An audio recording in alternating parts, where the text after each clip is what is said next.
So welcome po sa isa na namang edisyon mga kaibigan ng 10 Tanong Kay Kong, na kung saan aking sasagutin ang inyong mga katanungan sa simpleng pamamaraan. Roll VDR. Paalala, ang mga isasagot ko sa mga tanong nyo ay pansarili ko lamang opinyon at pananaw sa buhay. Kung meron ka mang reklamo sa mga isasagot ko, dun ka magreklamo sa barangay. Ang aso tong ingay, nagre-record ako eh. At welcome back mga kaibigan sa episode 2. Sa wakas, may bagay rin akong nasundan. Puro episode 1 lahat ng mga sinimulan. Pero ako dati ginawa, bobong tanong, episode 1. Hanggang ngayon, episode 1 pala. Pero ito, this time, tatry nating maka-episode 10 dito. Pag na-enjoy ko to, tutuloy ko. Pag hindi, ditigil na natin. Ano pang hinihintay nyo mga kaibigan? Simulan na natin ang mga tanong ninyo. Power! Tanong ni Samuel Makatangay. Kong, nagtutoothbrush ka ba? Kung oo, gaano kadalas? Maraming salamat po sa panonood ng 10 tanong. Dito na po tayo natatapos dahil...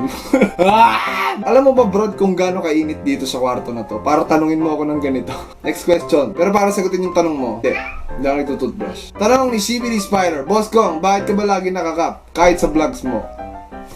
Masaya ka na? Hindi na ako makakap, matahimik ka lang ha. Tanong ni B Studio Pilipinas. Kuya Kong, usap-usapan ngayon sa Congress dahil hindi raw nito namit ang economic demand sa isang kapital. Sa isang malikaing isip katulad mo, alin po ba ang mas maganda? Number 1, ang polusyon na lang ang ilipat. 2, ang EDSA ang ilipat. 3, ang bahang ilipat at bakit? Magandang ilipat ko na tong tanong na to kasi mahirap sagutin.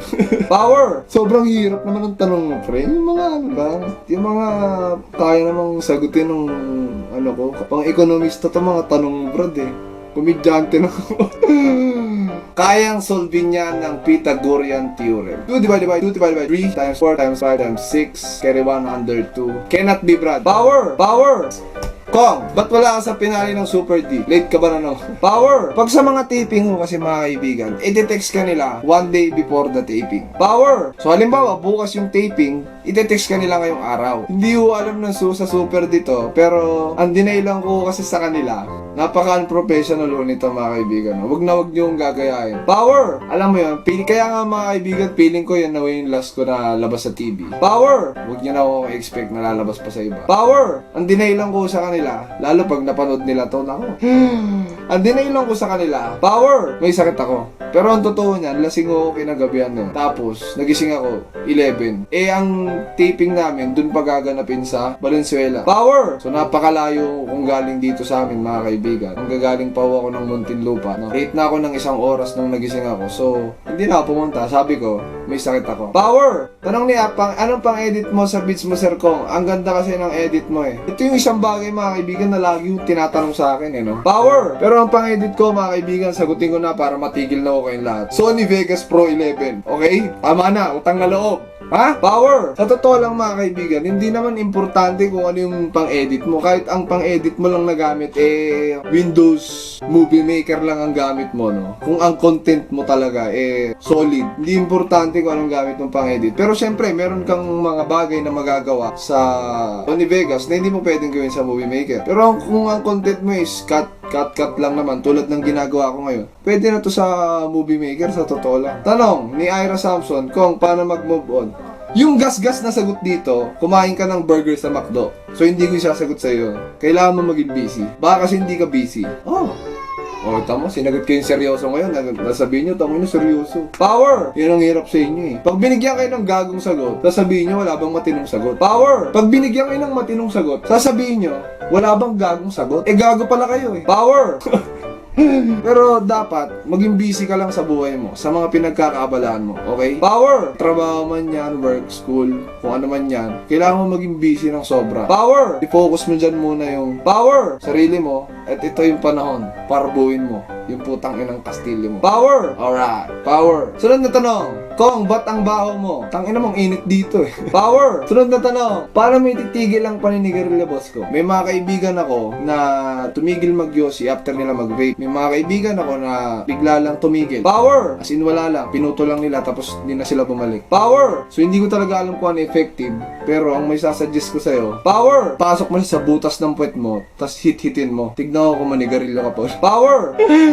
Tanong ni Pat B, kung may kipagkulab ka sa isang Pinoy International University at bakit? Puta ka na, tatanong mo ba yan? Siyempre yung the best na. Power! Pag dumikit ka dun, angat lahat ng views mo, pati subscribers mo, di ba? Power! 47 million subscribers. Lumuluan na yung mata mo sa subscribers. Sobrang dami. Power! Problema nga lang, hindi nila ako maintindihan. So, kailangan ko na mag-English pag nangyari. Power! And today, I am going to start to be speaking in English so that I can gain international audience. Okay, next question. Kuya Kong, bakit ang daming judgmental sa mundo ngayon? She's asking, Colleen Pagmanwa is asking, why is there a lot of people that being so judgmental? There will be a lot of people who will be judging you, but you have to make it sure that you're not judging them because it does not reflect what they think of you. It reflects to them. You get my point? You have to get my point to get what I say. And to get what I say, you have to hear and listen carefully. Next question. This is very hard. This is very hard, man. This is very hard, guys. It's very hard to speak in English at the same time thinking in English. Jason Robert asked, Sir, I will try to translate their question in English so that I will get international fans like the other YouTubers. Sir, today that a lot of people are looking for your videos. Do you get tired? And why did you stop making 10 commandments? Thank you, Chicken Without. Haha. I believe that 10 commandments is sacred, guys. You don't just fucking make it because you want to fucking make it, and you have to fucking make ideas. Feel me? You have to create a solid, you know? You don't just throw words out there like some fucking crazy Madagascar shit fucker, you know? And I don't get tired making videos. It's just that before I was really busy making, you know, doing something. But now I'm available. I can do a lot of videos for you guys. That's what you want. That's fucking easy, bitch. Next question. Come. Just because you are famous, why Illuminati?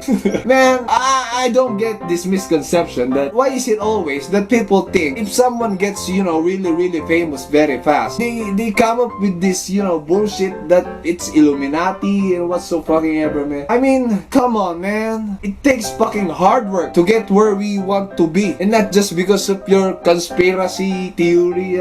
Fuck that shit, man. I don't fucking get it, guys. I just wanted to thank you guys to subscribe to my channel. It's really getting hard, man, and I'm sweating here like a fucking, you know, fucking Carabao. And I'm sweating all over this place, man. I gotta stop this video. And I'm running out of memory card. What the fuck can I fucking do, man? I'm just, you know, I'm just feeling English right now. And I hope you understand. I want to gain international audience, okay? You have to deal with this every fucking single day. So, I don't know. I want to improve my, you know, just give me the fucking time, man, that I want to betterment my, to improve my communication skills in English. And before we go, I have to modulate my fucking voice right now. I have this fucking radio voice, kinda. I'm going to say goodbye to you guys right now. And before we go, and today is Friday, guys, I just wanted to greet you all to just have a fucking great weekend, guys, and just fucking get out there and have some fun with your family and friends, you know what I'm saying? And with all that being said, guys, Chicken Beat out. Power, peace. Whack.